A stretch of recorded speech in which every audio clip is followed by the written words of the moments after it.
Initially it was all about could I give something back. My son at the time was in primary school here, and my daughter was here as well actually, and I thought it was something I could help with.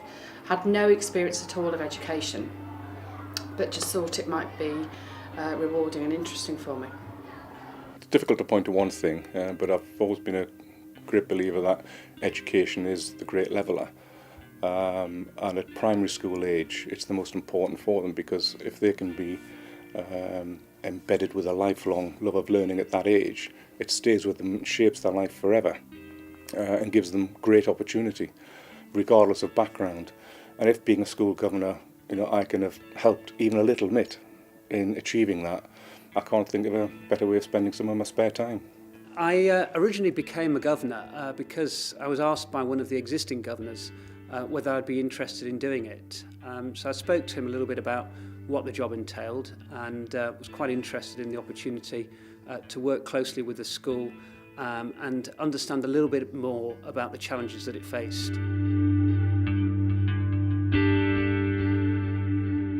So my role as parent governor initially was to be allocated within the general premises of the governor, to be allocated as SEN governor.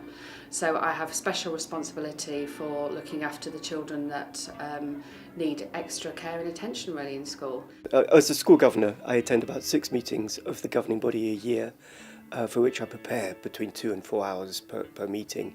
Whichever route you come in as a governor, whether it's a parent governor or staff governor or an appointed governor, once you become a governor, you are just a governor, and there's no difference. And then the roles and responsibilities are shared out depending on skill sets, time, availability, and you can get involved in anything and everything to do with the school.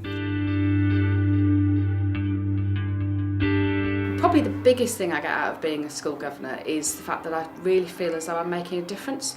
Not a huge difference, and you're not expected to make a huge difference because you're not actually running the school, but what you are trying to do is help.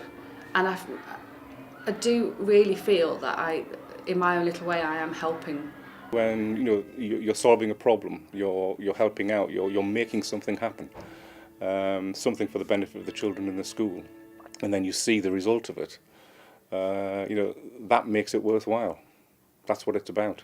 Going to do a job of work for money versus volunteering is night and day different. Although many of the skills and the asks are the same, the sense that you're doing it even though you don't need to and you don't have to is infinitely more rewarding actually.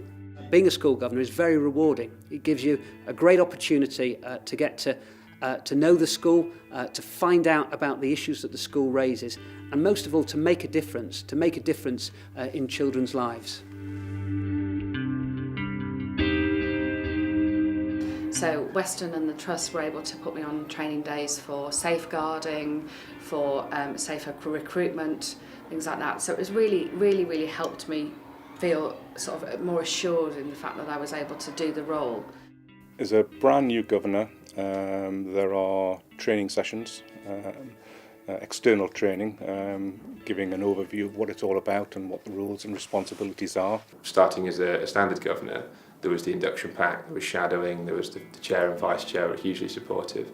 Had long chats with the head to see if it was right for me, to see if I could add something, and be part of the process. And what's been nice about RKLT is quite a lot of e-learning as well. So there's good modules for e-safety and policy background and safeguarding for children and that kind of stuff.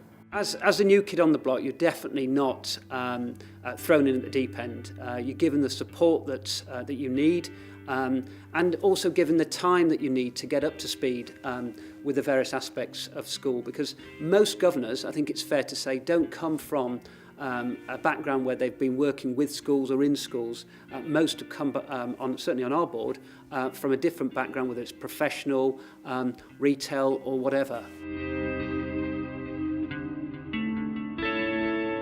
I think what makes a great school governor is just to be someone who cares about the future, who cares about children, who cares about making the world a better place through the next generation. So a good school governor would definitely be a good listener, be able to evaluate information, but also be able to challenge, I I think, and go back and say why. Why is that the case? What do we do differently? How do we reward our children? What do we do to get the best for our children that's possible? Come in knowing that why you're doing it is for the benefit of the children. That's what it's about. It's nothing else matters. I think anyone can be a school governor. In principle, there's an increasing onus on skills, and perhaps rightly so, because in specific roles you want people to know what they're doing. But generally speaking, if you want a representative governing body, a representative leadership team, then you should be drawing from all walks of life, abilities, skills. The healthiest team you could have running something is one that is able to call on the greatest breadth of life experience and diversity. So I'd be reluctant to ever say you need to be in this particular.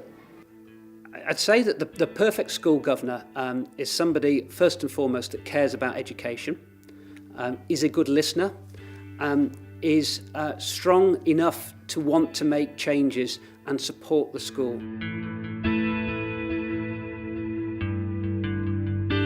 I would say that the most common myth about being a school governor is that it's extremely time intensive, that it's bureaucratic, and that governors run the school.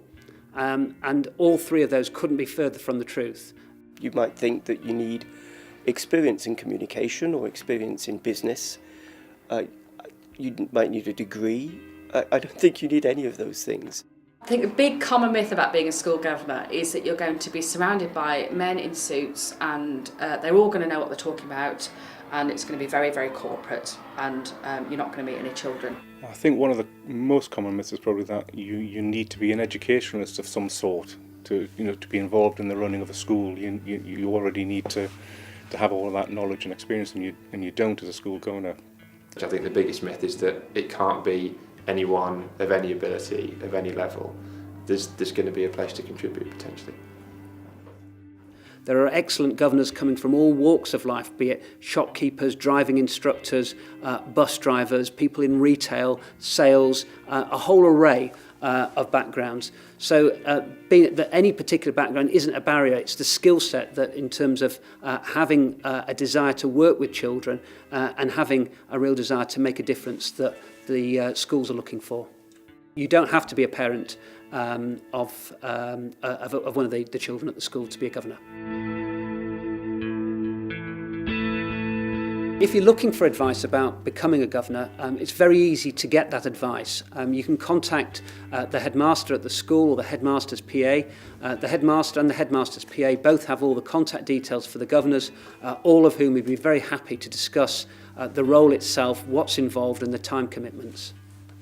If someone was to ask me why they should become a school governor or whether they should become a school governor, I would say the fact that you're just thinking about it makes you the right person. If there is an interest there, pick up the phone, ring the school and ask to meet, because you'll be welcomed with open arms to come in and speak to any of the governors, the head, anyone about if you're thinking about doing it and need more information. I think if anyone's considering being a governor, there's no one they shouldn't speak to in the school setting. If you can get hold of a governor, if you can get hold of frontline staff, you can get hold of heads, everyone is going to want to talk to you and give you their time. You'll be immensely welcome, and that conversation will be hugely appreciated.